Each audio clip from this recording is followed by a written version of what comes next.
si quiere, la cosa. Aquí está. Bueno, a ver si os sale. Mm, mm. ¿Ya lo veis en la pantalla? Sí, sí, se ve. Vale, perfecto. Bueno, pues nada, bienvenidos, disculpadme. Me estáis preguntando que si la actividad número 2 es individual o grupal. A mí me sonaba que la segunda, o sea, la primera era, había una que era obligatoria individual. Esto sí que lo hablamos, ahora no me acuerdo. Y la segunda yo creo que era, estoy... ah, ¿se ve la pantalla dividida? Me decís. Voy a darle otra vez. Que la actividad 2 voy a mirarlo. Una seguro que era, había una individual obligatoria. A ver, no tengo esto. Bueno, lo miro y luego lo vemos, que si no me lo apunto. Actividad 2. Yo eso creo que lo ponía, un compañero lo compartió, lo miramos. Mm, bueno, vosotros preguntad, podéis levantar. Mira, decía Jesús, la primera es individual, en la sección de actividades y test está todo, que ahí lo pone, ¿verdad? Es que yo creo que una era individual seguro obligatorio y las otras podíais elegir, me suena, pero lo tenemos que ver. ¿Veis bien la pantalla, redes neuronales? Sí, pero estás compartiendo la pantalla, la segunda pantalla, no la presentación como Ah, tal. vale, pues mal. Vamos a ver. Cuanto más deprisa o más despacio la vida,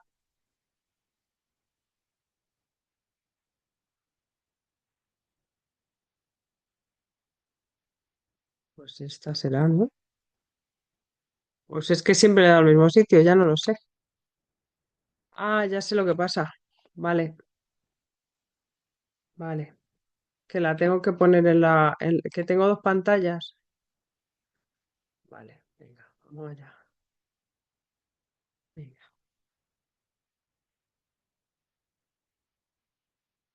A ver ahora. Si ahora le doy aquí. ¿Ahora está bien? Sí, ahora sí ya tienes una pantalla completa. Vale, vale. Pues es que lo había hecho siempre sin saber porque la tenía arriba. Vale, venga, pues perfecto. Pues venga, vamos a darle al tema. Bueno, ahora lo que vamos a tratar en estas clases, en las dos de hoy, son las redes convolucionales, que son muy interesantes y habréis oído hablar de ellas, sobre todo que se utilizan mucho en imagen y demás, pero vamos a ver pues cómo hacerlas y qué usos además de ese tienen, ¿vale? Eh, bueno, dejamos un poco atrás, o ahí guardamos las redes neuronales que vimos cómo modificarlas, cómo optimizarlas y demás, y ahora vamos a estudiar diferentes arquitecturas de la red neuronal, que aquí va a depender de mucho de lo que vayamos a hacer. Como siempre decimos, según el caso de uso, se usan unas cosas u otras. Y dependiendo de lo que queramos, pues tendremos que decidir y muchas veces es empírico todo. Probamos, prueba y error, ¿vale? Hacemos un viaje en el tiempo. Vamos como al 2010, ¿os acordáis? Burbuja inmobiliaria, gana España el Mundial. Bueno, pues mientras tanto en Internet estaba apareciendo ImageNet, que es como una super base de datos de imágenes, que vamos a ver como, yo qué sé, 15 millones de imágenes, las cuales estaban etiquetadas. O sea, lo alucinante es que eso ha habido personas que se han puesto a etiquetarlas y a decidir qué es cada imagen, alucinar el trabajo que lleva eso. Y pues aquí veis que hay un montón de clases. Ahora había como... eh, el MESNet viene de un challenge que hicieron en el 2010 para ver un modelo capaz de clasificar estas imágenes. Son como 1000 categorías, o sea, 1000 clases. em, y se empieza a usar fundamentalmente para este challenge. que es el ImageNet Large Scale Visual Recognition Challenge. No sé si os sonará, pero bueno, que se hizo hace mucho tiempo y se hizo un subconjunto de 1000 clases. O sea, fijaros la cantidad de clases que tenemos ahí. Y al final se utilizó este challenge durante varios años y veremos cómo lo van consiguiendo. La base de datos completa tiene miles de categorías, pero para el challenge pusieron 1000. Y con 1000 imágenes más o menos por categoría. O sea, imaginaos el volumen de datos y de clases que tenemos ahí, ¿vale? Entonces, la gente se puso en marcha y comenzaron a hacer diferentes modelos. Mirad, el primer modelo, uno de los que ganó en el 2010, fue este clasificador que vemos que tiene una accuracy del 28%, bueno, una accuracy del casi 70%, un poco más del 70%. Es decir, que de 10 imágenes que miraba, 3 fallaba. O sea que, bueno, no está mal, ¿no? Pensad que entonces todo esto era más a nivel académico, que no es como ahora que en todas las empresas esto se estila o se debería hacer. Antes todo era como más en las redes neuronales, como hablamos, y el machine learning y demás, a nivel académico existe hace muchos años, pero el salto que da la empresa es hace poco, o sea, lo hemos vivido nosotros, hace muy poco. Entonces, bueno, vemos que en el siguiente año, en el 2011, se reduce un pelín. Sin embargo, ya vemos que ya en el 2012 hay un cambio importante que es al SNET. Esto era nuevo, esto es algo nuevo, ¿no? Que os voy a hablar de ello. Entonces, en el paper donde se publicaba esto, al SNET, recordad, se hablaba ya de una red convolucional. Entonces, donde lo que nos encontrábamos eran como diferentes capas de redes neuronales que lo que iban haciendo son modificaciones sobre las redes y sobre esos datos. O sea, hay una compactación y unas modificaciones en los datos. Pues este modelo obtuvo esos buenos resultados. Es el mejor, os lo voy a poner ahora, que es fijaros, desde el 28, que es lo que teníamos, por ciento de error, ya llegamos a un 16,4. Madre mía. Y luego, si seguimos, en el 2013 ya se baja un 5%, menos de un 5%, y vemos aquí que, claro, aquí veis que esto es la progresión. Metíamos una imagen, había una capa, en cada capa se hacían ciertas cosas que vamos a ver, y ya teníamos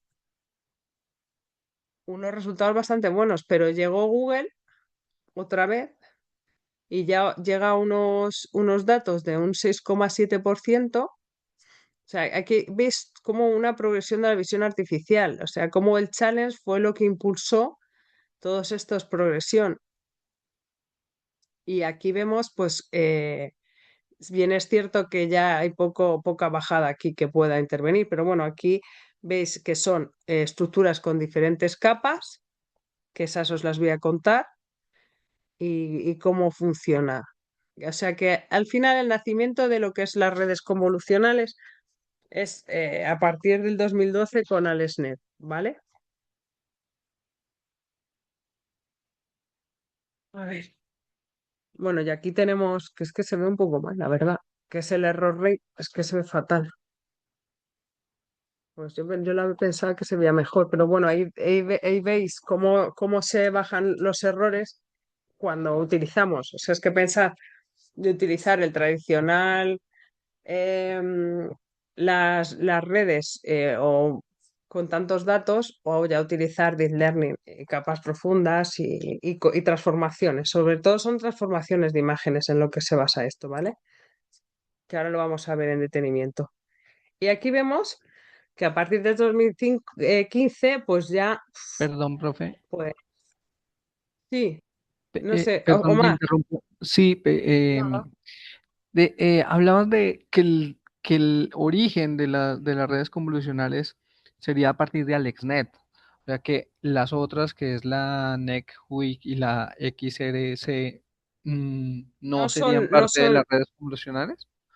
no, es como el tradicional, son otros tipos de clasificadores anteriores.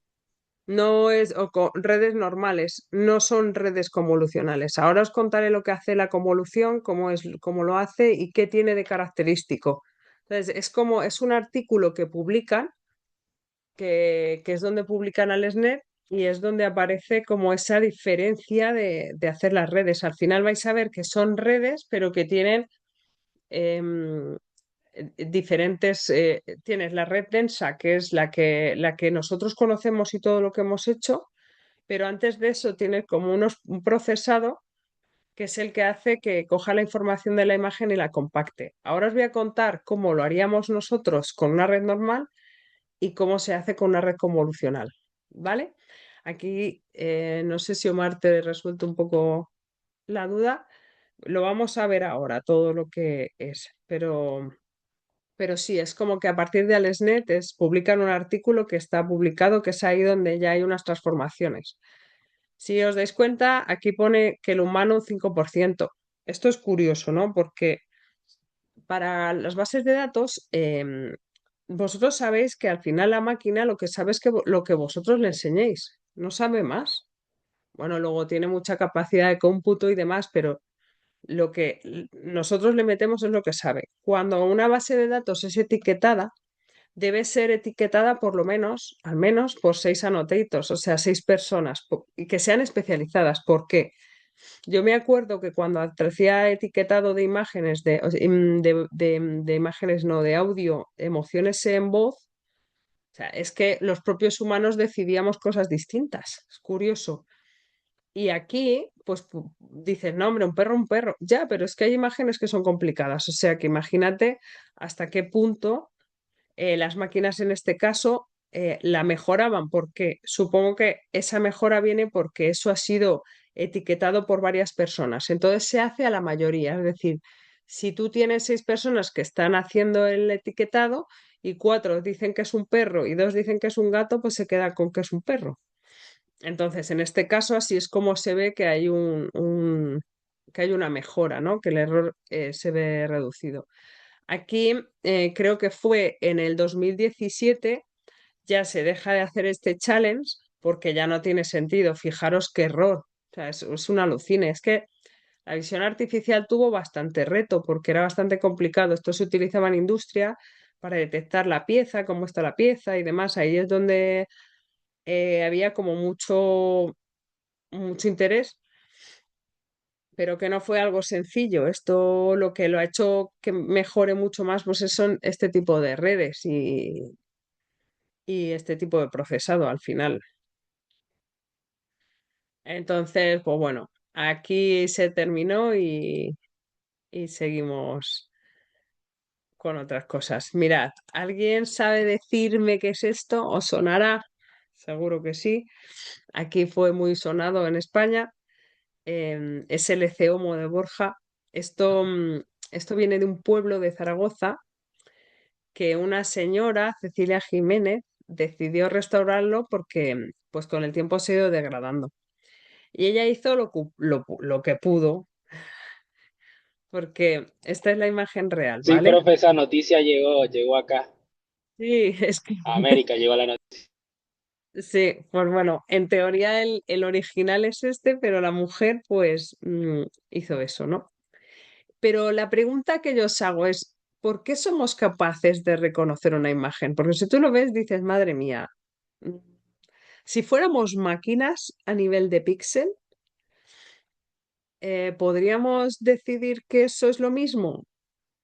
No sé, no lo sé, pero lo que vemos es que podemos decir, bueno, a ver, si veo este punto, es un ojo. Pero igual nosotros no necesitamos ver un ojo perfecto, pues sabes que esos son los ojos y que esto es la nariz y que es la boca, ¿no? Como podemos, nuestro cerebro siempre tiende a rellenar los huecos.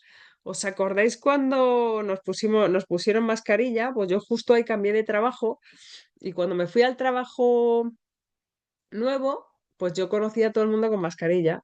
Entonces, cuando se quitaron la mascarilla, madre mía, o sea, para mí era gente completamente distinta, porque en mi cabeza la gente era de otra manera. Entonces, el cerebro nuestro tiende a rellenar los huecos, pero la máquina es diferente, entonces se tiene que fijar en otras cosas. Nosotros, nuestro cerebro inventa. En principio ellos luego ya también, pero no. Entonces ya veréis, os voy a contar un poquito así de anatomía. Cuando nosotros percibimos una imagen que entra por el ojo, el, el LGN, ¿dónde lo tengo? Lo tengo aquí, significa núcleo geniculado lateral. Bueno, pues es una estructura del tálamo que funciona como una estación de relevo visual, es decir, recibe la información de la retina a través del nervio óptico, procesa esa información. Esto es como curiosidad, ¿eh?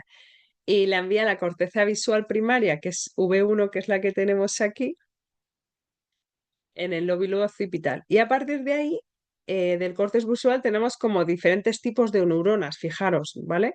Son tipos de neuronas especializadas en patrones de información. Como veis aquí, son neuronas pues capaces de identificar el perímetro, las formas, texturas, otras perciben movimiento, luminosidad.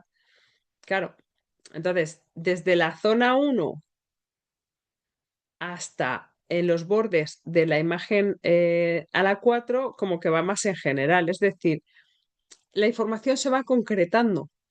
Y y ya veremos que las redes al final, las redes neuronales artificiales están inspiradas en la anatomía humana, o sea, son bioinspiradas. Entonces, si veis un poco aquí, pues esta imagen, que esta la vimos en las primeras clases, las neuronas se van fijando en ciertos patrones y se van especializando. Es decir, pues una se especializa en los bordes, otra se especializa en los ojos. O sea que de alguna manera es parecido a las redes neuronales nuestras de nuestra visión.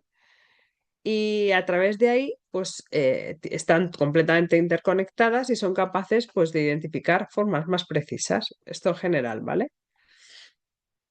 Entonces, aquí venimos un poco la red convolucional, cómo vamos a ir capando, ser capaces de ir obteniendo partes de información pues asociadas a formas que poco a poco iban a generar patrones y vectores de características.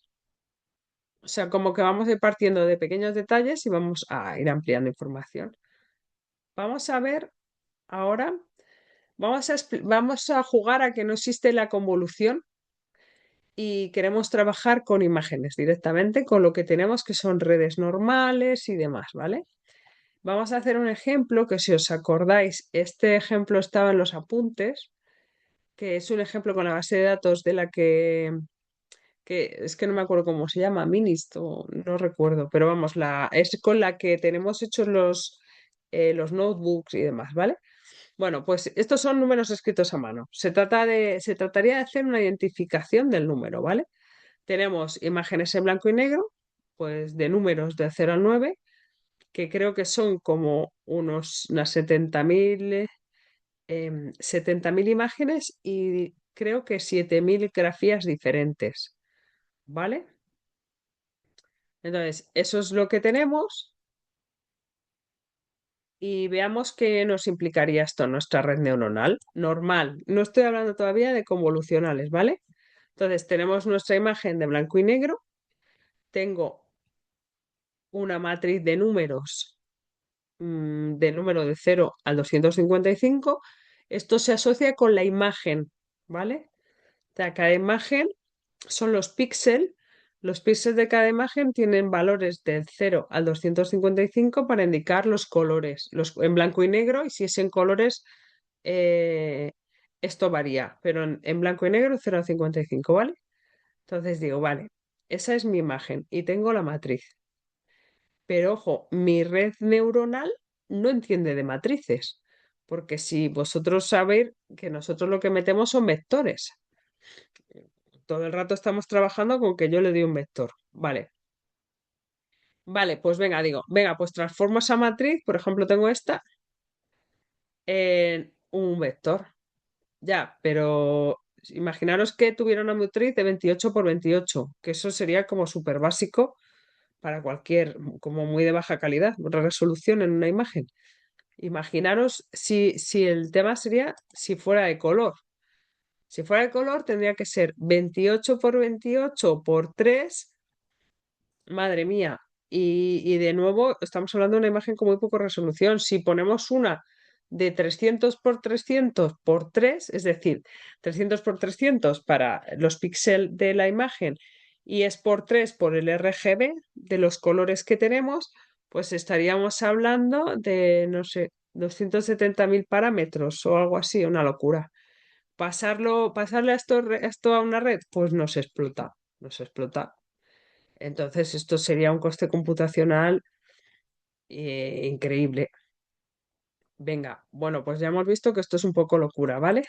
Entonces decimos, bueno, em, decidimos seguir aquí con los 270.000 parámetros, que es una locura, ¿eh? ¿Qué creéis que va a hacer? ¿El mismo caso o a tantos parámetros? Pues va a ocurrirnos un problemilla bastante gordo, que se llama overfitting. Seguro que os han hablado de ellos, lo voy a contar. Aunque me repita, es muy importante, esto es muy importante, porque el overfitting al final es que la red o vuestro clasificador, no tiene por ser una red, es muy listo, sabe mucho. ¿Qué pasa? Que se aprende tan bien los datos de... Sí, yo creo que ya hemos hablado de esto. Bueno, se aprende también los datos, que eso es, pues no vale para nada, porque solo vale para esos datos. Dices, no, es muy bueno, no, porque en cuanto voy a testear con un dato que no lo conoce, no funciona bien. Entonces ahí tenemos un problema computacional y además problemas de aprendizaje, ¿vale? Porque no tienes tanta variedad. Entonces, bien, nosotros tenemos... Vamos a verlo a nivel de imagen. ¿Tienes ahí tu imagen? Entonces, lo que puedes hacer es decir, bueno, pues esto es mi vector, ¿vale? Y yo le saco la primera trazo, pero digo, hombre, pues ese trazo que he sacado, pues no tiene mucha diferencia tampoco con si pongo un uno, ¿no? ¿Qué pasa? ¿Qué nos pasa aquí? Que perdemos un montón de información. ¿Por qué? Porque no le decimos cómo se relacionan unos trazos con otros. O sea, este trazo de aquí no está relacionado con el otro. Esto puede ser un uno, pues bueno, o sea, perfectamente. Estamos perdiendo mucha información espacial. Si os dais cuenta, tenemos un problema espacial, porque es muy importante dónde están las cosas. Y en este caso, si no tienes ese trazo, pues es un problema. Estos son como los tres problemas que nos encontramos. Un problema de coste computacional muy elevado, problema de aprendizaje, porque sucede el overfitting, que vamos a desarrollarlo ahora, y luego problemas también de pues espacial, porque pierdes la información espacial. Entonces ya hemos visto que hacerlo así es una locura, no, no, no, nos volvemos locos, necesitas un montón de neuronas, necesitas una máquina increíble, esto no funciona bien. Y ahora pues vamos a ver la siguiente parte, que son redes convolucionales que vienen a resolver esos problemas de los que hemos hablado. Em, Se trata de una red neuronal, ¿vale? Que al final lo que hace es una operación matemática que se llama convolución. Las convoluciones os sonarán de los que habéis estudiado señales o teleco o tal, porque la convolución es una transformación que se hace en las señales. Y si lo vamos al dominio de Laplace, es una multiplicación. No sé si sonará, es solo porque al final la convolución lo que es una transformación, ¿vale? Lo que se hace es combina dos funciones y produce una tercera. La idea básica es, tenemos una imagen es una matriz de números, que al final son los píxeles, ¿vale? Entonces cada píxel tiene información. Y una convolución es un cuadrito pequeño que lo llamamos filtro kernel, que ya vamos a ver que puede tener distinto tamaño, que se va deslizando, esto os lo voy a enseñar con imagen, ¿vale? Lo va deslizando por toda la imagen y origina una nueva matriz. O sea, se trata de que combina dos funciones y produce otras. Es decir, tienes tu primera matriz de la imagen, a esa se le pasa otra imagen, oye, otra matriz, perdona, se hace una operación matemática y se produce otra, que puede ser más pequeña o no. Eso lo vamos a ver, ¿vale? Y aquí lo que originamos es otra imagen, otra nueva matriz, a partir de varias capas convolucionales y también capas de pooling, que os lo voy a contar después, ¿vale? O sea, al final es que nos quede claro, son dos funciones y produce una tercera. Tengo mi matriz, que es la imagen. Lo que le paso es otra matriz y obtengo otra matriz, ¿vale? De momento, bien, espero. Em, Os voy a poner esta, que es muy interesante. No sé si lo veis, sí. Entonces, ¿qué es lo que hace una capa convolucional? Pues, a ver, partimos de un kernel, ¿vale? Que este sería nuestro kernel, que es un filtro. Y entonces lo que vamos a hacer es ir pasándolo como una ventana deslizante. Y de ahí vamos a teniendo otros valores, ¿vale? O sea, esto yo creo que tenéis una asignatura de algo de tratamiento de imagen, no sé muy bien cómo se llama, pero me suena que tenéis una asignatura que he escuchado que la tenéis Sí, sí, ya la y que vimos, se habla llama de esto. visión artificial. Sí, pues genial. Pues entonces al final, pues ya sabéis que al final es una transformación, que lo que se va a hacer es eh, como lo veis aquí, se van haciendo las sumas y luego sumas y pones el valor. Multiplicas sumas, pones el valor. Eso yo lo había. Ah, sí, digo, yo lo había puesto, vale, está ahí. Bueno, ya lo veis. Y el valor que se obtiene lo ponemos ahí. Y cada posición, pues eso, multiplica los valores del filtro por en los píxeles que está debajo, que están debajo, se suma todo y produce una salida. Si queréis esto os lo pongo os voy a poner la presentación por si queréis echar un ojo, que está chulo. Y este resultado forma una nueva matriz que la llamamos Feature Map o mapa de características y no tiene por qué ser reducida, puede ser la mismo tamaño o no, ¿vale? Bien. Otro ejemplo, aquí vamos viendo que la aplicamos el kernel y vemos lo que nos va saliendo. Dependiendo de cómo aplicamos el filtro, nos reduce la dimensionalidad o no. Eso lo vamos a ver más adelante, ¿vale? Pero bueno, os vais haciendo una idea y aquí en este caso sí que vemos que ha reducido el tamaño, ¿vale? Porque si tenías esta de 5 por 5 y ahora tienes 3 por 3, pues ya te ha quitado dos dimensiones, ¿vale? Así que, bueno, em, eh, te va a ir reduciendo, pues si este era 32 por 32, pues te lo ha reducido por 3 en color, lo ha reducido a 28 por 28. Bueno, pues bien. Y ahí lo que tienes es toda la información posible de la imagen. Este ejemplo es con la imagen en color. Entonces, en este caso tenemos un marco de ceros que se aplica para evitar la reducción de la dimensionalidad y le vamos a ir aplicando unos filtros, que veis el RGB, el rojo, verde y azul, ¿vale? Fijaros en los resultados. No sé si veis algo raro ahí.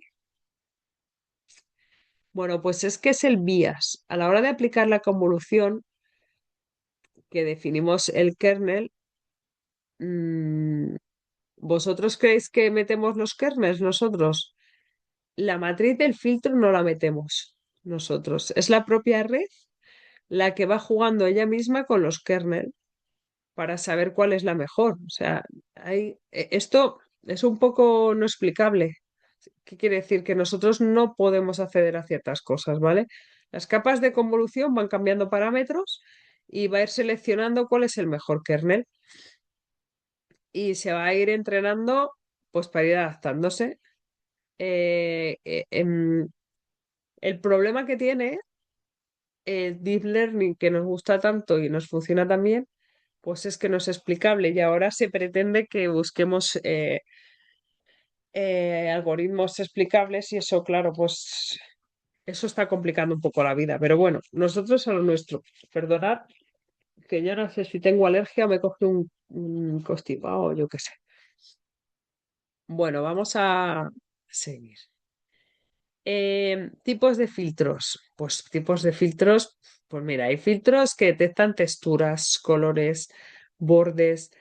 Son las propias capas en el entrenamiento las que van cambiando sus parámetros y se van adaptando a la información aplicando estos filtros. La capa de salida solo es clasificación, ¿vale? Ahora os voy a poner, bueno, ahora os voy a enseñar más kernel y luego os voy a poner cómo es para que veáis el concepto de la convolución de la red que a mí que ayuda, yo creo que ayuda más. Aquí tenemos, por ejemplo, tipos de kernels, ¿vale? Este es para detectar los bordes. Hay un montón de tipos. El Sobel, Roberts, Laplaciano, que bueno, si me habéis dicho que habéis visto imagen, habréis visto un montón. Entonces, el plan, el suavizado, está Gaussian Blur, bueno, hay un montón que te van realzando o resaltando los bordes. Entonces, para las CNNs más modernas, hay otro tipo de kernel que es exacta pixel. Otros dividen la convolución para aumentar la resolución, pero bueno, que hay que como esto ya lo hablan los tipos de kernel seguro que sabéis más que yo. Entonces, pues ya que lo que decimos que tampoco los modificamos nosotros mucho, pero echad hay un ejemplo aquí ay, web que si queréis echar un ojo lo podéis ver y podéis ir cambiándolo y ver cómo la imagen se va modificando, está chulo, si queréis echar un ojo. Os voy a contar la arquitectura que es, yo para mí, lo más interesante en el sentido de que como que lo ves así visualmente y ayuda. Pues es algo así, ¿vale? Tenemos una imagen y vamos a ir aplicando diferentes tipos de capas. Vamos a ir alternando tapas de convolución, que lo que nos hacen es cambiar el dato, como hemos visto, nos las transforman, y luego capas de pooling, que lo que nos van haciendo es ir condensando la información, de manera que vamos reduciendo el tamaño de la imagen, al final es la información. Vale, que veía que habíais escrito. Em, y yo digo, ¿no estáis echando algo en falta de lo que estamos ido viendo? Pues bueno, aquí sí que es verdad que nos falta, eh, hemos visto que cómo hacerlo con una capa de flatten que aplana los datos, es decir, que lo hace vector. Porque nosotros lo que al final necesitamos es meterle un vector, porque las redes lo que tienen es, entra un vector de datos, no tendrá una matriz, ¿vale? Y eso es otra capa de la que voy a hablar también, ¿vale? Ahora aquí solo comento que va a haber capas de convolución, de pooling, y luego habrá otra de flatten, ¿vale? Aquí voy a poneros un ejemplo ahora que creo que es mucho más gráfico. Bien, en este ejemplo tenemos la imagen de la cebra, ¿vale? Y vamos haciendo convolución, pooling, eh, convolución, pooling, y luego tenemos la capa de flatten layer, que es la que nos convierte eso o sea, como que aplana la información en un vector, y luego tenemos esta parte que es nuestras redes normales, que es las que hemos estado estudiando, nuestra red, la densa, la fully connected, y luego ya tenemos pues la salida. Y aquí en este caso se le ha puesto una salida softmax y me da, bueno, es más o menos probabilidad de que sea una u otra, que normalmente se calcula el máximo y aquí te diría que es una cebra. Si veis aquí las capas de convolución, usan la función ReLU. A ver, la función ReLU es la más usada porque, en este caso, porque introduce no linealidad. Es más rápida de calcular y ayuda a la red que aprenda mejor. Y reducimos el problema de Vanishing Gradient, que estuvimos comentando en las clases anteriores, pero que se utilizan otras. O sea, que no es que significa que tiene que ser estas. En verdad, sería como convolución eh, y la ReLU y el pooling. Bueno, yo antes he hablado del BIAS y no lo he comentado bien. El BIAS permite que la neurona se active aunque la convolución de cero o niveles muy bajos. Es decir, el BIAS, el más uno ese que es importante. Explico. Sin BIAS, es que aquí no lo tengo puesto. Bueno, pues que os acordéis que el BIAS está. Sin BIAS todo depende solo de los datos y los pesos. ¿Vale? Con BIAS puedes tú como modificar un poco la salida hacia arriba, hacia abajo. O sea, el BIAS en una convolución es un número que se suma después del filtro, ¿vale? De nuestro kernel, de cuando le poníamos la matriz. Entonces, desplaza la salida, puede mejorar la calidad del aprendizaje y actúa como un ajuste fino. O sea que lo del BIAS sí que es relevante porque es como algo en lo que podemos nosotros hacer algo y como que te hace un ajuste, ¿vale? Quería decir. Y luego la potencia no es porque trabaja. Yo siempre he pensado que las CNN eran en plan solamente para, como que era, yo solo las uso para visión, pero no. Esto quiero que sepáis que no, que se utiliza un montón tiene una capacidad que es de utilizar matrices, entonces tiene un abanico de posibilidades y es útil en muchas aplicaciones, ¿vale? O sea que de aquí lo que me quiero quedar es que os quedéis con que tienes normalmente capa de convolución, tienes pooling, tienes la capa de flatten, que es la que lo aplana, que el BIAS lo que te hace es tener un ajuste fino y luego tenemos nuestra red y nuestra salida como la hemos visto siempre, ¿vale? O sea que al final lo que se le añade es esta parte y que tiene mucha potencia, que no solo es para... A ver, es que esto funciona bastante bien para imágenes, pero que también es para señales, para datos tabulares yo he leído que también, pero yo no las utilizaría. Creo que no tienen, pero bueno, a lo mejor en algún momento, no sé, pero creo que utilizaría otras, pero también se puede, ¿vale? Y ahora vamos a ver unos aspectos importantes los parámetros, ¿vale? De la red, de las redes convolucionales. Ay, disculpadme. A ver, parámetros que tenemos que tener en cuenta. El stride. Esto es esto, que es el hiperparámetro con el que se controlan cómo se desplazan los filtros a través de la imagen. Y esto no sé si lo dais en clase, no lo sé, pero bueno, esto se llama stride, ¿vale? Puede ser de tipo uno, de tipo 2 o más tipos, ¿eh? No estamos limitados. Pero, ¿cuál pensáis que nos reduce la dimensionalidad?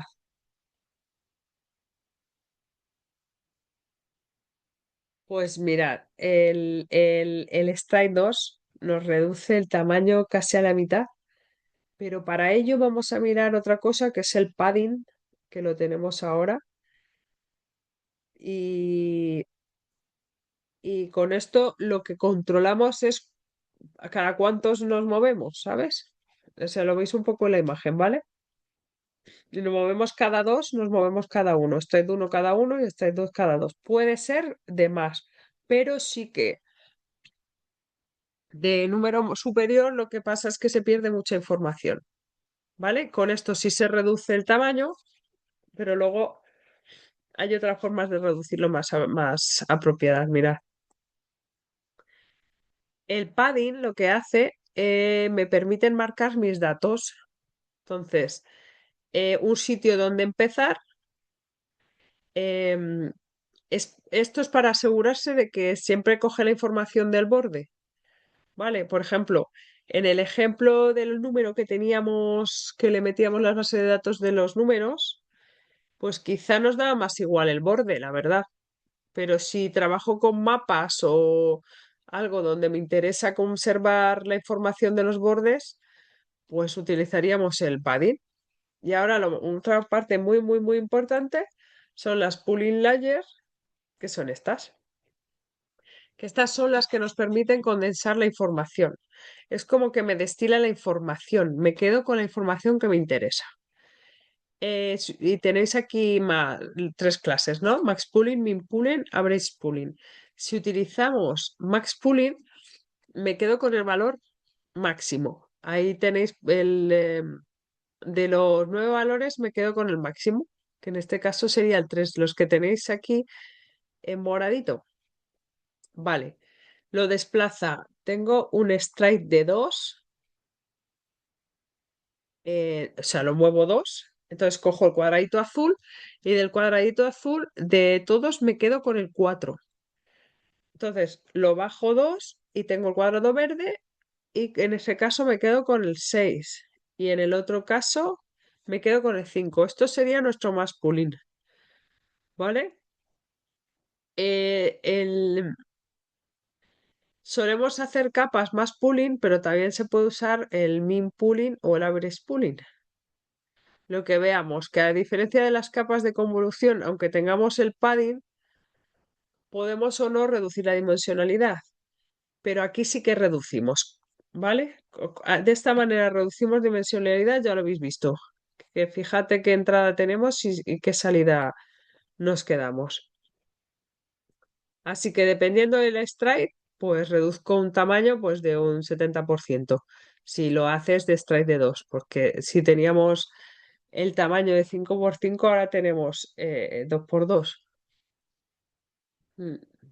Muy bien, Gloria. Sí, divide y vencerás. Pues así es la manera de condensar la información y la verdad es que funcionan bastante, bastante bien, ¿vale?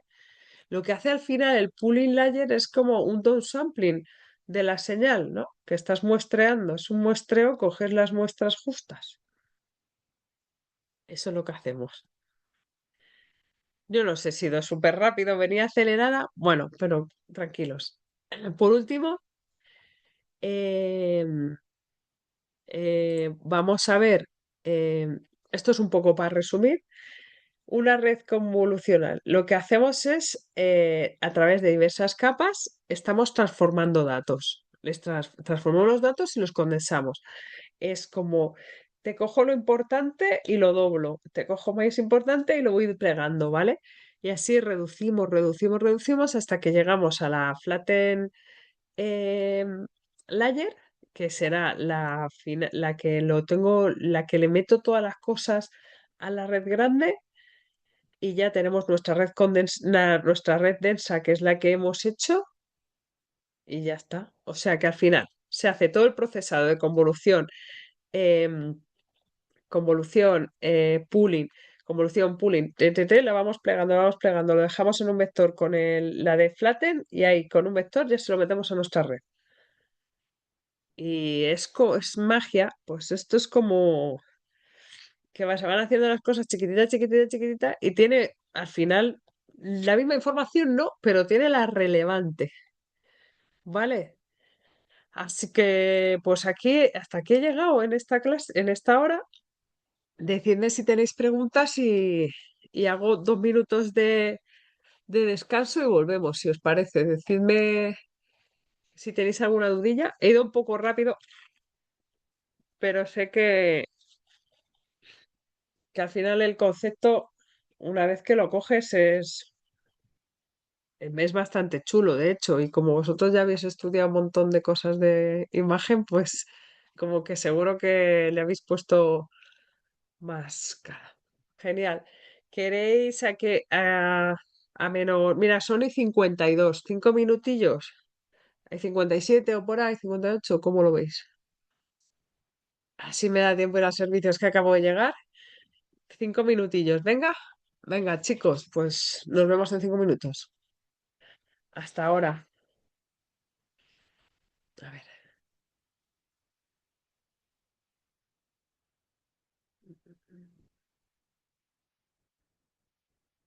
voy a poner la otra.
Hola chicos, ¿estáis ya por ahí?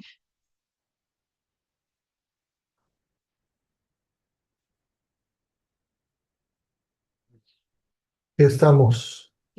Perfecto, pues vamos allá. ¿Listos? Pues nada, como al final las Profe, clases son seguidas, bueno, os cuento un poquillo lo que habíamos visto que ya es rápido, que es lo que hemos visto, la convolución, aplicamos una matriz a otra matriz y obtenemos otra matriz. Datos de entradas de forma de matriz y la gracia son aplicar esos cambios y la selección del tipo de kernel, ¿vale? profe, Luego hemos visto esto que ya lo acabo de contar, las diferentes capas que tenemos y luego nuestra fully connected, que es la que hemos estudiado en las clases anteriores, que es el lado de clasificación, ¿vale? Es como es un procesado de datos y luego la clasificación. Y bueno, como el hiperparámetro, el stride que hemos contado, voy a ir por rápido y esto, y enmarcar los datos, que es con el padding, y por último que ese es en el caso de que nos haga falta, y luego las pooling layer, que es donde vamos a condensar toda la información. Y esto que lo acabamos de ver. Nuestra red convolucional, que vamos alternando las capas y transformamos la información y la dimensionalidad para llegar a nuestro vector, que es lo que nos interesa, ¿vale? Vamos a ver.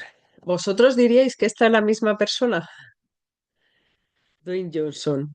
Aquí, madre mía, nosotros sí que veríamos a la misma persona, pero pensad, nos ponemos en plan, somos una red neuronal un poco tonta y decíamos, madre mía, yo me fijo en las características de la foto, digo pelo.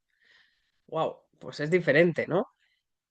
El pelo de la barba, cómo va la ropa, en una va con traje, en otro no, la sonrisa de este señor. Entonces, si hablamos a nivel estricto de la imagen, joder, pues hay muchas diferencias. En plan, para una red súper básica serían unas imágenes diferentes. Estamos hablando de básica de hace años. O sea, de las que se utilizaban antes, una red muy básica. Y ahora bien, ¿estas dos imágenes serían la misma persona? Bueno, si lo vemos a nivel de píxel, a nivel de imagen, de matriz, pues las son completamente diferentes. Entonces aquí es la misma, pero se podría complicar el tema. Para nosotros sí, porque la ves claramente que es el reflejo, pero para la red, ojo. Y entonces vamos a comenzar a hablar del data augmentation de la imagen, que la anterior ¿estoy grabando? Pues supongo que sí. Yo creo que no he dejado de grabar, ¿qué me preguntáis? Sí, sí Creo se que ve sí. que está grabando. Sí, sí. Vale, vale. Pues vamos a ver cómo es. Una red al final es tan buena con los datos que se entren. Esto es súper importante. Hemos hablado un montón de esto, pero para mí es que es súper importante. La red, el dataset, la calidad del dato, el data quality. No nos importa solo la cantidad, sino la calidad. Entonces, cuanto más datos y más diferentes sean, más robusta es nuestra red si es capaz de aprender, ¿vale? Entonces se trata de darle diversas cosas para que sepa identificar al Dwayne Johnson o a quien sea, aunque la imagen esté en 180 grados o esté un poco girada y para eso utilizamos esto. Veamos. Este es un ejemplo de hace algunos años donde teníamos un modelo en el que queríamos identificar marcas de coche. Tenemos el dataset de Ford y otro el Subaru, creo que es. Entonces, entrenamos el modelo y cuando en test metemos la imagen del modelo este, se equivoca a lo grande. Y dices, pero bueno, ¿por qué? ¿Qué tenía esa imagen? Nosotros sabemos que es un Ford, pero no era capaz de reconocerlo. ¿Por qué puede ser? Bueno, pues puede ser que esa imagen, si la veis, tiene un fondo gris. Ya es una cosa que decía, ¿esto qué es? ¿Vale? Luego la orientación es diferente. Entonces, al meterlo en otra orientación, pues no era capaz de reconocerlo. ¿Por qué? Porque se había alimentado la base de datos con todos los coches Ford en esta imagen, en ese sentido, en ese ángulo. Y sin embargo, las otras, entonces no era capaz de identificarlo nunca. Por eso es tan importante cómo entrenemos nuestro sistema. Según cómo nuestro sistema sea entrenado, va a ser nuestra red y va a funcionar. Así que decimos, bueno, ujú, ¿cómo lo hacemos? Pues con Data Augmentation. ¿Qué hacemos? Partimos de un modelo de datos, ¿no? Nuestros datos. Que hay veces que tenemos datos insuficientes. Por ejemplo, en los datos médicos, pues con el problema que tenemos de la protección de datos y demás, al final, pues tienes un problema ahí. Entonces, lo que se hace es meter varias orientaciones. O sea, aquí en el cuadro vemos estos cuadritos verdes, es el TensorFlow, pues que se le puede meter una rotación, un flip, para que estén los dos sentidos, un zoom. Aquí, como vemos, hay un Human Expert, que es el que cataloga, que de nuevo aquí este humano es importante, que esa sea la misma imagen. Fijaros. Y aquí lo que obtenemos una base de datos, que aquí era chiquitita y aquí era más grande. Veamos en esta imagen. Por ejemplo, aquí se detectaba una hipertrofia en el corazón. Entonces, claro, depende del tamaño de la radiografía, o sea, la radiografía depende del tamaño del corazón. Eh, si os dais cuenta, esta está un poco escorada a la derecha, a la izquierda, abajo, arriba, un poco girada hacia el otro lado, muy girada. Se hacían rotaciones y cosas que, pero si os dais cuenta, no varían la realidad, o sea, son imágenes reales. Es diferente que ahora os contaré a los datos sintéticos. Estos son imágenes reales que son un pelín manipuladas para que para que la base de datos esté más enriquecida. Porque así cuando venga un dato de test, pues que a lo mejor no está perfectamente cuadrada, está un poco girada, no la deseche o la clasifique mal. Entonces hacemos mucho más inteligente nuestra red. ¿Vale? Bien. También podemos cambiar el color, el brillo, el contraste. Todo esto se trata de hacer nuestra red más inteligente. A ver, aquí puedes cambiarlo todo. La rotación, el contraste, la iluminación. Em, Incrementamos de esta manera nuestro tamaño muestral y tenemos muchas más imágenes, que es lo que os decía, que muchas veces el problema es de el número de imágenes que tenemos para que aprenda y que luego que queremos que aprenda más. Entonces, en los humanos es diferente, porque los humanos somos capaces de generalizar con una sola imagen, pero daros cuenta es que tenemos muchos más sensores, no solo son los ojos. Tú cuando ves una imagen, también ves el contexto de la imagen, pues dónde estás, qué hay alrededor, qué percibes, qué hueles. Es que al final cuando le damos una imagen solo le damos esa imagen, pero tú tienes muchas otras. Entonces, ahí la visión por eso está pues más limitada que nosotros en el caso de que no le metamos otra información que sea la imagen. Entonces, el data augmentation lo vamos a utilizar cuando nuestro sistema no tenga muchas muestras. Si tienes muchísimas y eso, pues no te hace falta, pero si no, cuando quieras tener más muestras y necesitas y quieres que tu sistema sea generalizable, utilizaremos el data augmentation, ¿vale? Ay, ay, ay. Como decíamos antes, esto no solo aplica a imágenes, también a texto. Es cierto que ya no se usa tanto porque se utilizan los LLMs que te enchufas al ChatGPT o al Claude o al que sea y te hace un montón de variaciones de manera sencilla, porque si veis esto son variaciones de texto que te va haciendo en el ejemplo. Claro, que es importante pues eso, tener en cuenta que con el LLMs ahora es mucho más sencillo, pero bueno, también se podrían utilizar las redes convolucionales. Estas son las señales de audio, que es otro ejemplo, en el que es el SEAT, hicieron un estudio con el tipo de sonido para detectar el tipo de avería. Y en función del tipo de avería, pues la reparación que se tenía que hacer. Claro, hay que ver las condiciones en las que estás grabando, porque si estás grabando en el campo, no es lo mismo que si estás grabando en un espacio industrial. De mi experiencia, eh, cuando teníamos señales de audio, em, pues al final tienes un montón de problemas en el sentido de cómo está grabado, dónde está grabado, en qué función. Lo que hacíamos es meterle ruido. Le metíamos para hacer más robusta tu identificación. Si hacías verificación del hablante o identificación, metías ruido y ciertas cosas para que tu máquina se hiciera y fuera capaz de detectar esa frase o esa palabra, aunque hubiera otros condicionantes. Y otro ejemplo, por ejemplo, es la conducción automática, que tenéis aquí la imagen.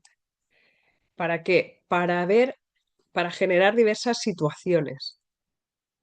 Entonces, como que es virtual, bueno, pero son reales a las que les cambias un poquito de cómo puede ser la cosa que funciona. Entonces, cosas importantes. Data Augmentation siempre es supervisado. Tiene que tener su etiqueta, ¿vale? O sea, es muy importante y hay que hacer unos cambios con sentido. Tampoco vamos a hacer unas cosas locas. Es decir, si en el caso de audio, si la voz no corresponde con la misma persona, ya no tiene sentido. Nosotros lo que hacíamos era la voz, lo que nosotros teníamos problemas, por ejemplo, con la señal de voz. ¿Por qué? Porque teníamos emoción en voz. Eso es bastante complicado. Emoción en voz, porque no estaban etiquetadas. Las bases de datos no suelen estar etiquetadas. Entonces teníamos una base de datos y lo que se nos ocurrió era cambiarle el pitch, que el pitch es la frecuencia fundamental de la voz, que cada una de las personas tenemos un pitch diferente, no hay dos iguales.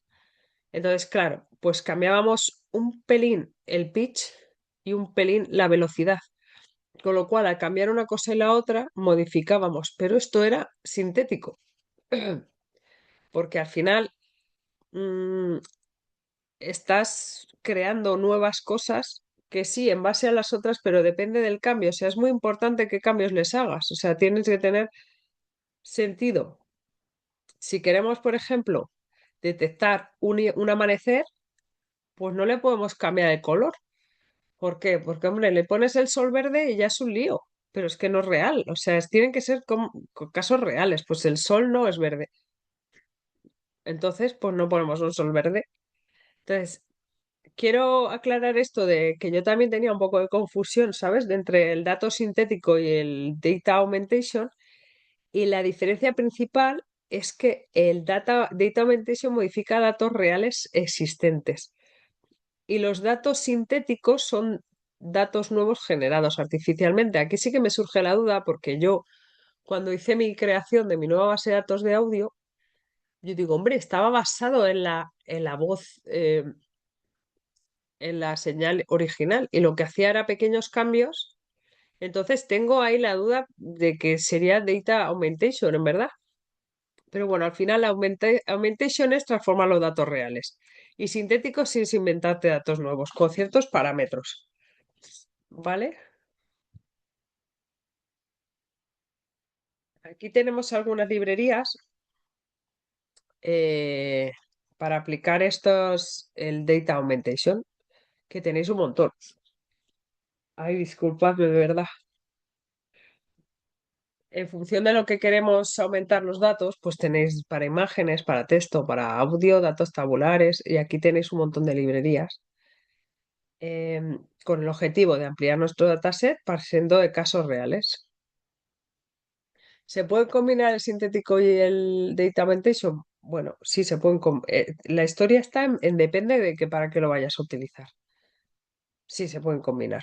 Pero claro, aquí está el límite ese que no existe, pero existe de a la hora de publicar un artículo, si lo que queréis luego es hacer vuestra investigación y demás, te pueden poner problemillas por el hecho de utilizar datos sintéticos. Depende en qué situación y depende de cómo se creen, yo creo, porque si es para medicina ahí tienes como un punto complicado.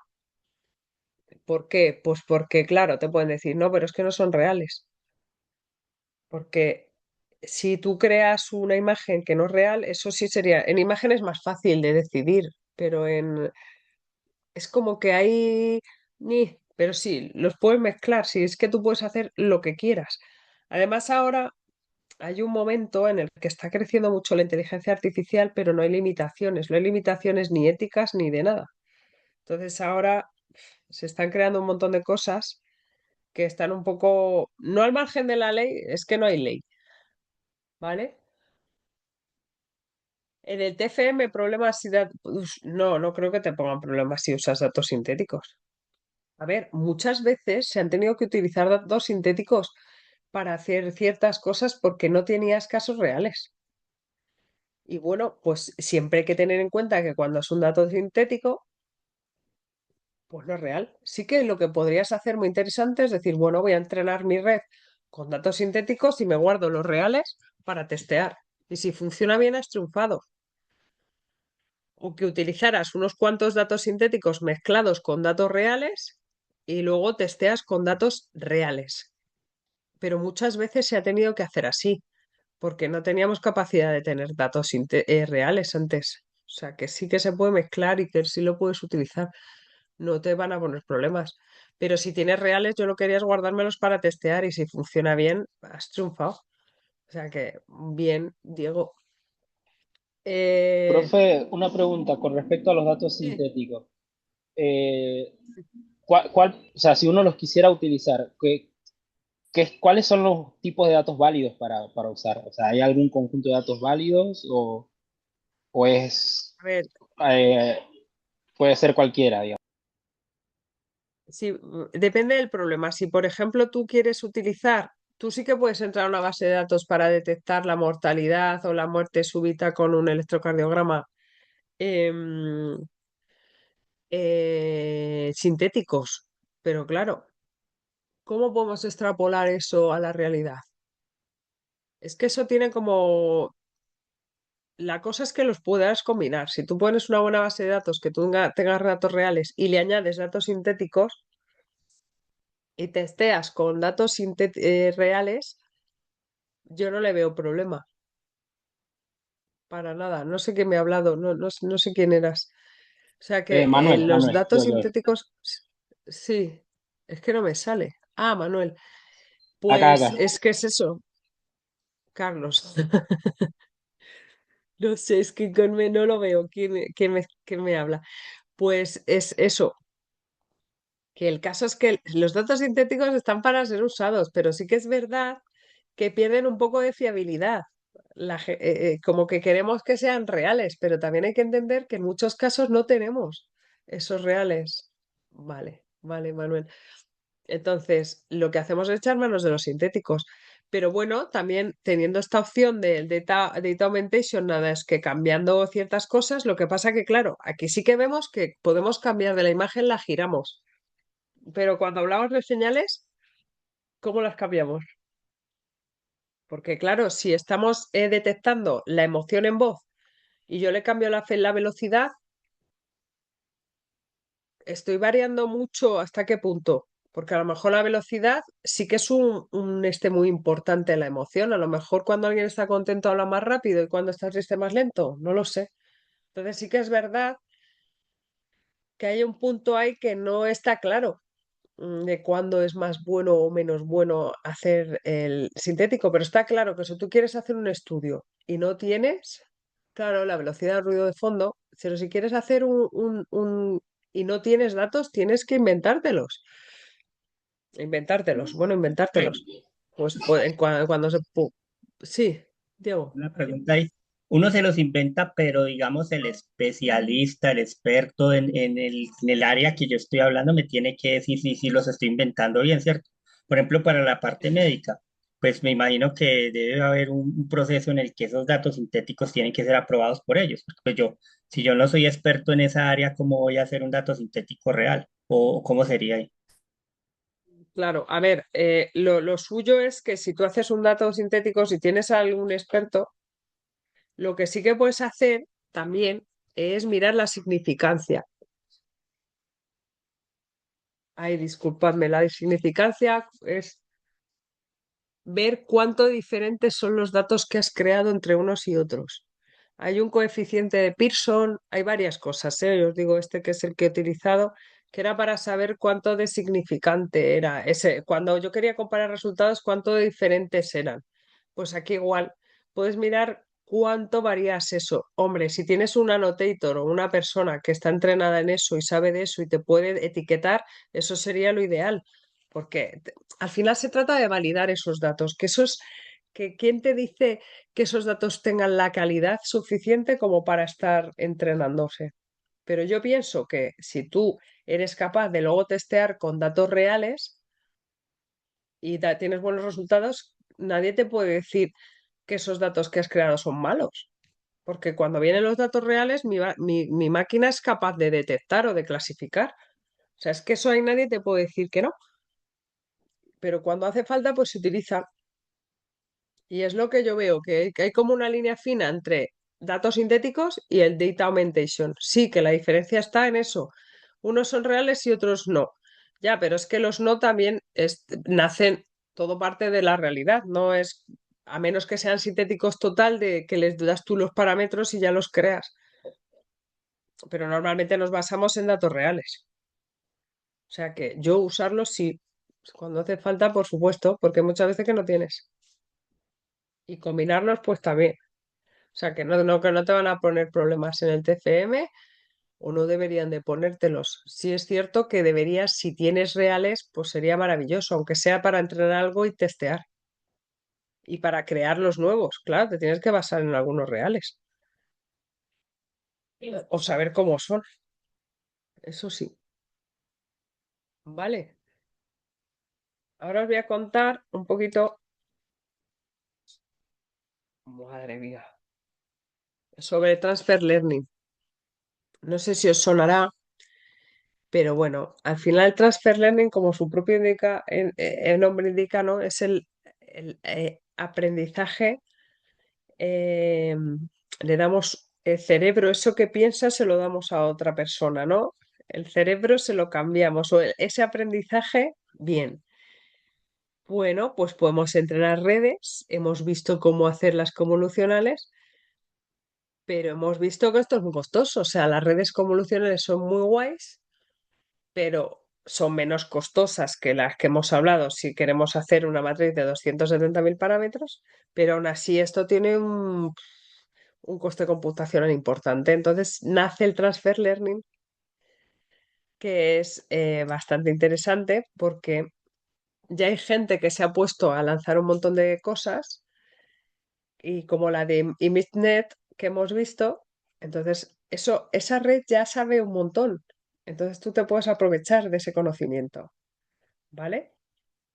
Por ejemplo, vamos a ver qué relación puede haber entre una red neuronal que clasifique gatos y otra que identifique edificios. Bueno, en este caso creo que es identificar un skyline, ¿vale? ¿Qué se os ocurre? ¿Qué puntos en común podemos tener entre una red que clasifique gatos y otra que clasifique el skyline? Bueno, pues podría ser, bueno, pues tienen que aprender a buscar los bordes, los colores, los cambios, líneas, determinadas formas. Al final es detectar ciertos patrones, ¿vale? Bien, si partimos de una red neuronal para clasificar diferentes razas de gatos, pues aplicaríamos nuestras diferentes capas de convolución, de pooling, para sacar los parámetros y compactarlos y luego llegamos a nuestras capas densas y a nuestro clasificador. Si vemos los componentes, lo que tenemos es un extractor de características en base a ciertos criterios y luego nuestra red con nuestros diferentes pesos. Entonces, tenemos dos componentes muy determinados, que haciendo la analogía con el ojo humano, el ojo y el córtex visual, sacamos las features y luego le aplico el conocimiento, ¿vale? Luego le aplico el conocimiento, que es de esas características. Ese conocimiento a esas características sería nuestra red densa, o sea, como nuestra segunda parte que hemos visto. Entonces, el transfer learning es, si yo ya tengo algo que es capaz de sacarme esos patrones, yo ya lo tengo entrenado, pues si es para un uso similar, oye, ¿por qué no utilizar la que ya tengo? Como dice aquí Gloria, es una técnica en la que se utiliza el conocimiento aprendido. Yo me cogería esta red, ¿vale? Ese aprendizaje y lo llevaría a lo mío. Yo ahora lo que quiero es detectar, yo tengo un artículo de esto, que lo que tenía era, yo hice una base de datos que la creamos nosotros grabando distintos, pues grabábamos el sonido de se cae una llave, el de pasos, bueno, para las smart cities y smart homes y estas cosas, pues hicimos una base de datos de eso. Entonces, para ver si esa base de datos era buena, yo lo que hice es utilizar el transfer learning de de AlexNet, creo que era. Sí. Entonces, fíjate, la AlexNet, yo no me acuerdo cómo se llamaba. Bueno, hay una de sonidos que no tenía nada que ver, pero yo me quedé con ese modelo. Le metí base de datos, le metí el modelo y obtenía los resultados. O sea, al final lo que vemos es que con el transfer learning es Google o quien sea ha hecho una base de datos gigante, ha entrenado la red y tiene unos resultados. Pues yo cojo ese modelo de esa red y me lo llevo a mi base de datos y lo pruebo. Mira, por ejemplo, aquí tenemos dos ejemplos los que sí estamos clasificando imágenes, aunque nuestra base de datos sea de otro tipo. O sea, pero podemos reaprovechar la información. Hay un modelo que ha aprendido a reconocer patrones de millones de ImageNet, de millones de imágenes, pues para detectar bordes, texturas, formas. Entonces, eso lo puedo reutilizar, ese conocimiento que era el que hemos dicho que había mil clases de imágenes, de tal. Pues eso lo voy a utilizar en imágenes médicas, para clasificar imágenes médicas. ¿Vale? Las primeras redes de la capa aprenden cosas como muy universales, ¿vale? Como en plan bordes, curvas, texturas, y eso sirve para cualquier imagen. Otro caso de uso, puedo utilizar también o sea, para imágenes médicas, puedo utilizar las capas de convolución del primer caso de uso para el segundo. Y luego le pongo una capa que ya la pongo yo, fully connected, para nuestro caso en concreto. ¿Vale? O sea, todas esas capas de convolución que ya he recibido, ha preparado antes, pues yo me las copio, o sea, me copio los pesos y me copio las cosas y eso lo dejo congelado, yo eso no lo modifico. Yo meto mi imagen, se come eso como está y ya la meto en mi red fully connected, que es nuestra red, que es la que va a ser capaz de clasificar. Esto, por ejemplo. Formas de usar el transfer learning, feature extraction, cuando lo que se hace la extracción de características, que lo que hace es como congelas ese modelo entrenado y solo entrenarás tu última capa, bueno, capa no, tu última red, ¿no? El clasificador. Entonces esto es mucho más rápido. Fíjate, o sea, no tienes que hacer toda la preparación para poner los datos y coger lo importante. O sea, te evitas un montón. Coges el conocimiento de la de aquí y te lo quedas aquí. Luego también está el fine tuning, que esto congelas algunas capas y descongelas capas finales y las vuelves a entrenar con tus datos. O sea, como que coges el conocimiento una parte y ves qué va ocurriendo.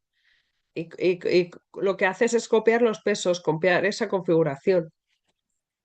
Se trata de que al final tu red trabaje mucho menos. Y aquí vemos, pues esto lo que decíamos, que los copias o los congelas. Entonces, al final, de lo que se trata es de que esta base de datos está súper entrenada, con esta super base de datos está entrenada, está lanzada en unos equipos alucinantes.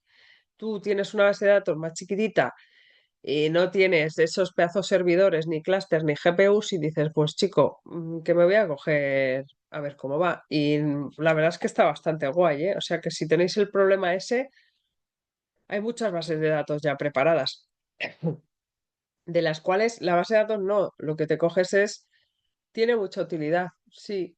Al final tú, de lo que ya veas que hay entrenado, pues es que te lo puedes quedar tú. Es que ese entrenamiento te ahorras todo eso. O sea, el transfer learning sí, es súper útil porque ya hay muchas cosas hechas ahí. Si quieres tú ciertas cosas, pero aparte de que tú las puedas hacer, también es muy interesante poder comparar y decir, vale, yo hago mi red entera, toda mi convolución o lo que quieras hacer, pero luego también voy a comparar cómo sería, o sea, yo lo usé para saber cómo de buena era mi base de datos, para decir, bueno, mi base de datos, yo lo que utilizaba en vez de ser en este caso que es con CNNs, pues yo lo que utilizaba era los pesos de la red ya la última, la densa. Entonces ya inicializaba de esa manera y ya te daba unos resultados, es que te ahorraba un montón de trabajo, te daba mejores resultados. Si es que al final lo que es como que ya está entrenada en cosas, aunque no sea en específico lo tuyo, pero como luego tú le vas a poner lo tuyo y va a estar haciendo su retropropagación y va a aprender, pero ya aprende de lo que ya le ha dado ya. O sea, no es como que inicias desde el principio y te tienes que estirar no sé cuánto tiempo, ya es de otra manera. Entonces, bueno, pues reduce un montón el tiempo de entrenamiento. eh, los dominios, o sea, a ver, eficiencia, pues requiere menos datos. Esto es importante en ciertas cosas, que es en lo que os decía, sobre todo en imágenes de medicina o emociones en voz, emociones en señales fisiológicas. Es que eso es tan difícil de detectar que lo que hay suele ser mucho de actores y demás, y claro, no es lo mismo. Entonces, pues, jope, pues si ya tienes ese conocimiento, puedes entrenar a tu red, entrenar, que ya está preentrenada. Vale. Es como ya hemos entrenado el ojo que ya ha visto un montón de imágenes. Entonces ese ojo está entrenado. Es como si tuvieras ese ojo que ya ha visto muchas. Y ahora tú le vas a decir, o sea, el ojo ya es listo, aunque no sepa de tus imágenes. Vale, o sea que es bastante interesante, ¿eh? No se os olvide que existe y que se puede utilizar y que no pasa nada, que no tenemos que crear todo. Oye, hay veces que puedes utilizar algo ya creado y mejorarlo. Se trata de que hagas lo que ya está hecho y lo mejores. Esto en investigación es así, que mucha gente quiere empezar desde el principio. Se me ocurre una idea, vale, pero primero tienes que hacer una revisión bibliográfica y ver cómo está la cosa. O sea, si ya está por aquí y tú te empiezas aquí, no tiene sentido. No, ponte ahí y ves y mejóralo. Es que no vamos a inventar la rueda, si ya está inventada, pues cojo la rueda y la pongo en un carro. Y si puedo la pongo con cohete, yo qué sé, iba más rápido, pues eso, no puedes ir a pasado. O sea, eso es importante, chicos. Vaya, vaya. Y ahora pues quería contaros un poco, es que esto creo que no entra, lo del tema de, bueno, esto es el entrenamiento y el rendimiento. Fíjate, esto en algunas cosas, con Transfer Learning y si Transfer Learning, ¿veis la imagen? Bueno, pues que la asíntota como que mejora o sea, el rendimiento es mejor, si es que es normal, porque ya la tienes preparada, pero depende, pero que yo si lo necesitáis, utilizarlo y probarlo. O sea, si luego queréis publicar, queréis tal, pues una buena cosa comparar con otros y decir, mira qué bueno es mi sistema. Compararse, pues a veces está bien, aunque no se deba mucho, pero en estos casos sí. Pues yo os quería comentar un poco esto, que creo que no entra, los Visual Transformers. Sí que es verdad que se habla de los Transformers en otros más adelante, pero este en concreto es un Visual Transformer que al final, un Transformer es un tipo de red que está un poco más diseñada para procesar como secuencias de texto, de audio, de imágenes, haciendo uso de algo que se llama como autoatención. O sea, va aprendiendo un poco de... Sí, John, perdona. John Jairo, Buenos dime, días. buenas. Una duda que tengo es que en las imágenes que ustedes mostraba anteriormente se ve como si las operaciones de convolución se hicieran antes de la red neuronal, porque veo que sí Sí, estaba la red convolucional y después más adelante aparecía multilayer. Entonces, ¿esas operaciones se hacen previo a la red o es dentro de la red en cada una de las neuronas? es como si tuviéramos dos partes. A ver si puedo ponerte que es como si tuviéramos dos partes, la parte de procesado, madre mía, y la parte de nuestra red, la red que hemos visto. A ver, es que os quería poner esta que me gusta a mí mucho, porque yo lo veo más mejor. A ver, ¿dónde está?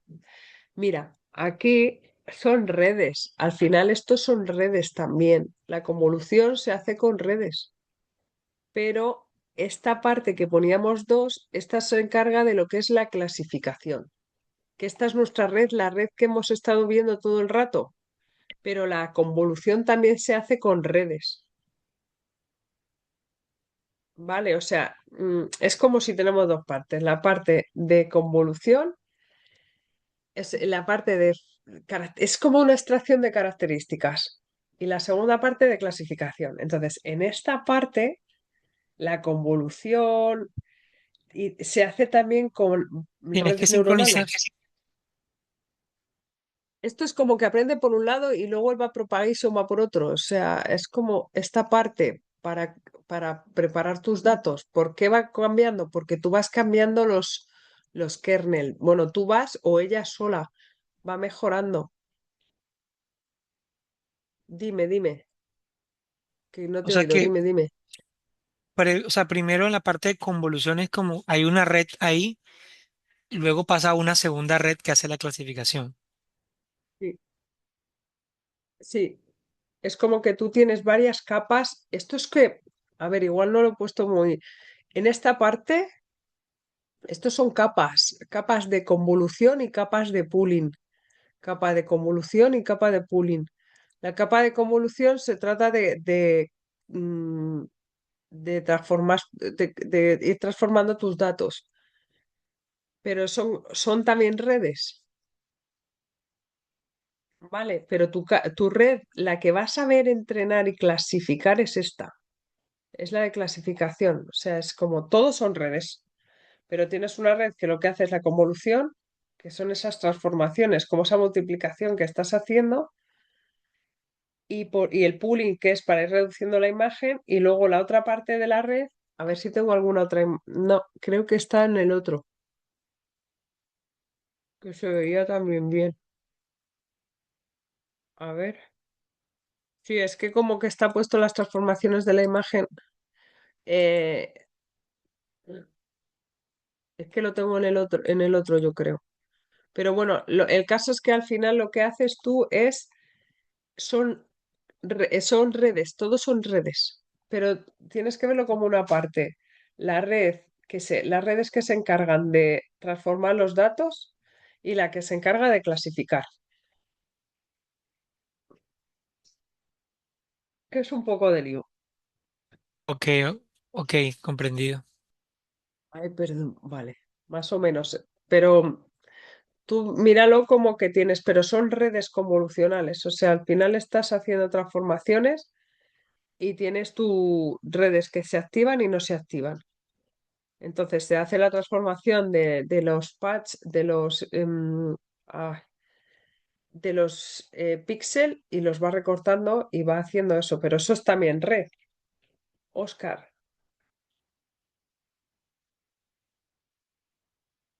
Oscar, no.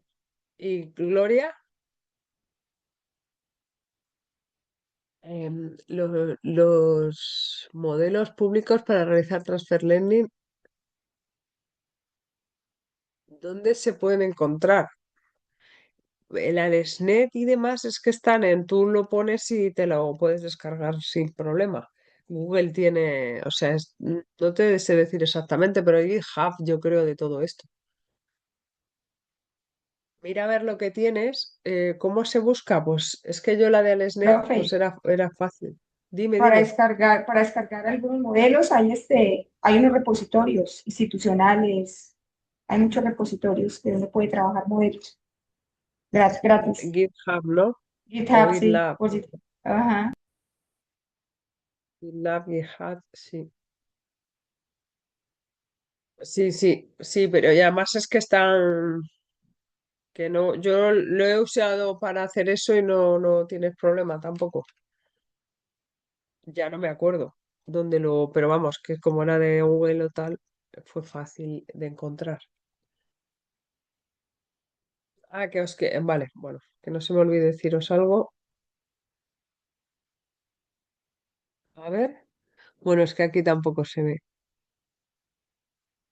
La red convolucional más ReLU, que la ReLU es la función de activación, la de pooling, pero estos son redes también, pero tu red, como la que conocemos hasta ahora, es esta. La otra hace convoluciones, que la convolución es una transformación, como una función. Ay, ay, disculpad, madre mía. Ay, ay, ay. Mira, Gustavo ha compartido para encontrar al SNET, ¿vale?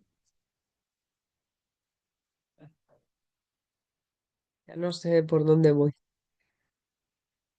Ya me queda poco, chicos. Vale, los Visual Transformers que os quería contar un poco, que eran otro tipo de redes, que son un tipo de arquitectura de red que transforma o cambia la secuencia de entrada y la salida. Como aprenden el contexto y luego rastrean las relaciones entre ellos. Es como que aprende un poco más del contexto que la otra. Estos transformers, es que los vamos a contar después en clases siguientes, pero bueno, fueron creados por gente de Google y esto lo sacaron de un paper que podéis mirar llamado Attention is All You Need. ¿Esto de qué año es? ¿El 2017? Ah, ya no estoy segura. Pero ahí es donde nacen los Transformers, que al final, estos en concreto es los de Vision Transformers, VIT se llaman, que son modelos que aplican la arquitectura Transformers, que es la que usan los LLMs, que es por eso que digo que miran el contexto, pero en plan adaptado a la visión de la computadora, ¿no? Como clasificador de imágenes, segmentación y demás. La idea aquí es, trata una imagen como una secuencia de tokens. Los LLMs, bueno, los modelos del lenguaje desde el principio lo que le dan es un token a cada palabra. Madre mía, discúlpame, chicos. Le dan un token a cada palabra. Entonces, son como valores. Entonces, luego se estudian las relaciones entre unas y otras. Eh, ¿Qué es lo que hace? Como el Transformer no sabe el orden espacial, si aquí veis, por ejemplo, el Patch Position Embedding, los Embedding y Positional Encoding lo que hacen es, porque fijaros, esto se ha metido directamente, tres aquí, tres aquí, tres aquí. Se le meten como unos Positional Embedding, que es para indicar como dónde está cada patch. Estos son patch, como trocitos, ¿vale?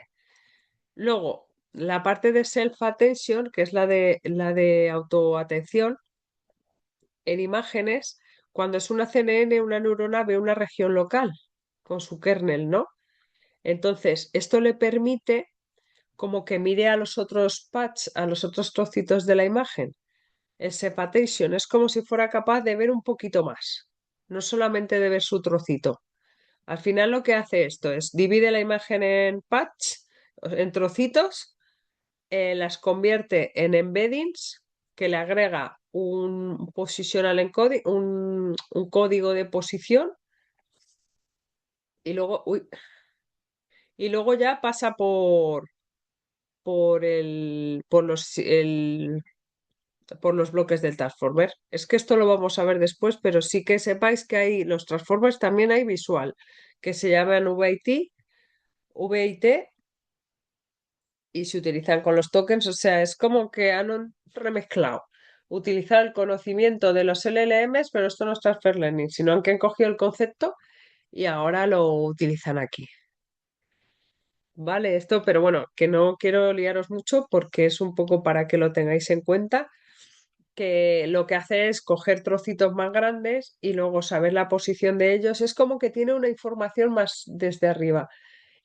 Si podéis ver sí, ese es el challenge. Y si podéis ver ¿cómo os he dicho que llamaba? Eh, Attention is all that you need o algo así. Pues eso está chulo también, si os apetece echar un ojo. Que es de esto. Yo creo que esto no cae, o sea, creo que no están los apuntes. Pero bueno, quería meter un poco por si os apetecía, por lo menos para que sepáis que está. Y esto es un poco el recorrido de cuándo se utilizan. Pues depende. Cuando es un dataset muy grande, sí. Pues si no es tan grande, pues a lo mejor me interesan CNN. ¿El modelo es eficiente? Tal, pues elijo pues CNNs. O no, no. Pues según ciertas circunstancias, pues tomas la decisión. Esto es un poco para que, por cuándo utilizo VoIT, los transformers visuales o utilizo las CNNs. Esto es un poco para que lo tengáis, bueno, que os puede echar una mano. Y luego los unos contra los otros, bueno, pues es lo que hablamos siempre. Depende, depende. La extracción de características, unas global y otras local, el contexto global, la convolucional requiere más capas. Bueno, ¿qué es mejor y qué es peor? Depende. Yo es que en estas cosas no puedo decir porque depende del problema. Depende de un problema, hay una solución. Y si tú no tienes problemas de tener 5 servidores funcionando, pues bueno, a lo mejor te interesan más las CNNs. Es que depende un poco de los casos del caso de uso que vayáis a utilizar. ¿Vale? Y ya os he dado mucho la brasa hoy. No sé si tenéis alguna duda, decidme qué tal y os subiré las transparencias luego o mañana. Todo muy Decidme claro, cositas. profe. Muchísimas gracias. Todo muy claro. Pues Interesante, muy muchas gracias a interesante. vosotros. Espero que os haya gustado. Disculpad por mi todo, pero bueno, aquí son cosas que pasan en la vida. Que me tengáis buena tarde y buen día y nos vemos a la siguiente, no a la siguiente, ¿vale? Que escribid lo que necesitéis en el foro y yo os estoy allí, ¿vale? Así que muchas Bueno, gracias yo tengo una por Gracias. pregunta. todo. Sí, eh, Diego, dime. Más o menos cómo serían entonces preguntas tipo examen de esto que estamos viendo. Sí, Pues sí, eso se sí, vería ya en... sí, ya tengo preparado unas transparencias que os voy a poner porque el modelo de examen se conoce que otros años era de otra manera, pero ahora va a ser una parte era todo desarrollar, ahora es una parte de test y otra de desarrollar, pero os voy a dar una clase, creo que la semana que viene, no, la del 18 me han dicho, donde, aparte de dar clase, os voy a explicar un examen para que veáis un poco cómo es, ¿vale? Muchas gracias. ¿Vale? Profe, una Profe, preguntita, discúlpame. para el examen, podemos contar con los apuntes. No lo sé, lo voy a preguntar. Vamos a ver. de cuidar la interpretación. Uno anda por el con ese no se va a poder comunicar con profe. nadie. Entonces, Sí, ahí dime, van a dime, quedar jodidos. Sí, decidme, ah, que bueno, me lo estoy ok. apuntando para Ah, bueno. preguntarlo. No, profe, te es una pregunta, disculpa, es que no es para que me repitas todo, pero la clase de hoy que estuve trabajando y no pude prestarle mucha atención, fue básicamente teórica, ¿cierto? Igual tengo que volver a Sí, escuchar, pero sí. Porque dos horas, profe, o sea, por dos temáticas, a razón de que no te presté atención cuando dijiste eso. sí, no te entiendo. ¿Qué quieres? En plan, es que no te he entendido. ¿Que es teórica? ¿Quieres en plan programas? ¿Te No, refieres no, a no, eso? no, No. que Ah, porque razón la clase de hoy fue doble, nada más, eso. ¿Sí me entiendes? Quería saber por qué fue doble la clase de hoy. es que no te oigo. Espera, a ver, que no sé qué, no te oigo bien. Dame un segundo, a ver si puedo subir aquí el volumen y te oigo. Profe, lo que hay un micrófono abierto.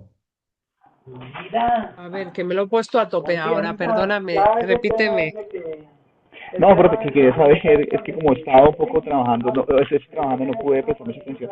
La razón por la cual la clase de hoy fue doble, no entendí bien, profe, qué pena. Pues, igual voy a volverla a escuchar, pero quería saber por qué hiciste la clase doble. De la clase de hoy, pues las CNNs, coger el concepto, no te entiendo muy bien. ¿Qué es lo que hay que sacar de esta clase? Pues saber qué es una CNN, No, Profe, ven, pues profe, te el no, no, explico. no. Espérame, José. Porque fueron 2 horas. José quiere saber por qué fueron hoy 2 horas de clase. Ah, ¿Cuál fue la porque la razón? semana. ¿Cuál Ah, fue la vale, perdona, razón? es que no te entendía. Es que te oía muy mal. Pues no, hoy son 2 horas porque yo la semana que viene tengo una cirugía y no puedo estar. Entonces les dije que si me la ponían el lunes o algo para que no tuvierais tanto y me dijeron que 2 horas seguidas. Y dije yo, es que es mucho. Pero para vosotros, que es que al final esto es denso. Pero me pusieron las 2 horas seguidas porque la semana que viene no, igual estoy un poco malita. Esa es la razón. Ah, ok, Profe, profe, vale, perfecto. Sí, sí, profe, no, una no, el resto pregunta. va a ser vuestra hora como siempre. Los jueves, Ok. bien. Profe, una Sí, preguntita. Para el sí. examen vamos a poder contar con el material de apoyo. Pues no, no estoy segura. Eso decían los chicos que les voy a preguntar a los profe, al mentor porque no lo sé. No dijeron nada, yo tampoco lo pregunté, no caí. Yo en principio pensaba que no, pero lo voy a preguntar, ¿vale? Y es, Jaime, me preguntaste un día sobre qué era, ya me acuerdo. Pero te tengo en la cabeza que escríbeme porque que tenías alguna pregunta de algo de un proyecto que estabas haciendo o algo y necesitabas saber y te dije, y luego ya como no os puedo contactar porque yo no tengo vuestros correos, no sé cómo buscaros. ¿Es así o no? No sé si hay otro Jaime acá. Ah, pues no, igual, espera, me apunté el apellido, pero puede ser, puede ser. Bueno, pues ya lo rastrearé, a ver si lo Ok, encuentro. Pues es que pregunto algo y como ahora, como no os puedo encontrar, yo no me puedo poner en contacto con vosotros, pues, o no sé cómo ponerme, igual sí profe, puedo, pero pero no lo sé. en la misma página hay una opción de correo y lo busca por el nombre. Pero de mis TCMs y eso sí, pero de vosotros no os he sabido buscar. Bueno, pues os voy a intentar buscar, que lo tendré apuntado por aquí. Pero por Vale, grupo, profe, tiene que buscarlo en el grupo. por grupos. Ah, vale, vale, vale. Sí, sí, sí. Bueno, pues lo buscaré a ver si le respondo la cosa. Vale, fenomenal. ¿Qué más quería? Lo del examen, eso, no os preocupéis.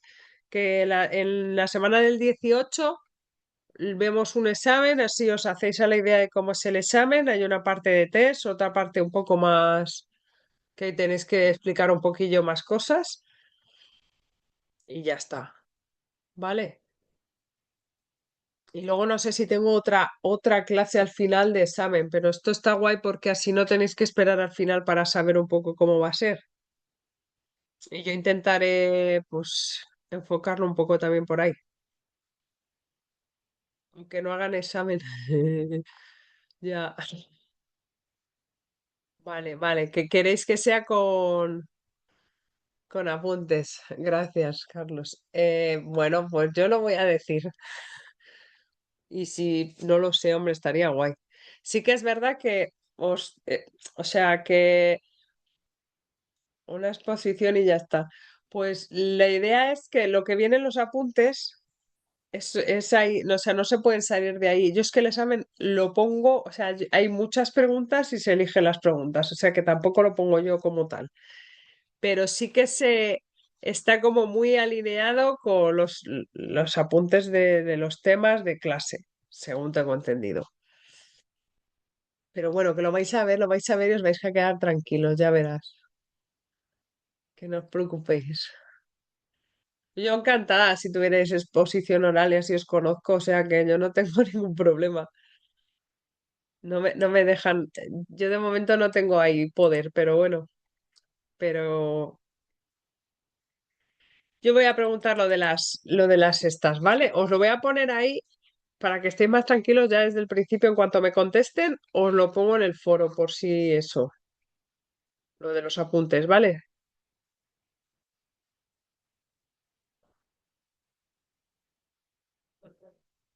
Bueno, chicos, pues si no tenéis nada, muchísimas gracias. Es estupendo teneros por aquí.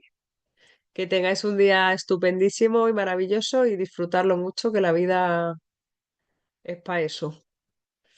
¿Vale? Bueno, Muchas pues gracias, hala, un profe. saludo grande. Que tenga buena Gracias. Que semana. vaya La bien. semana que viene también le vaya bien. Que se recupere y Vale, que salga muchísimas bien en esa gracias, chicos. cirugía, ¿ok? Ojalá. Amén, Gracias, amén. chicos. Bueno. Sois maravillosos. Que os vaya bien. Buena tarde.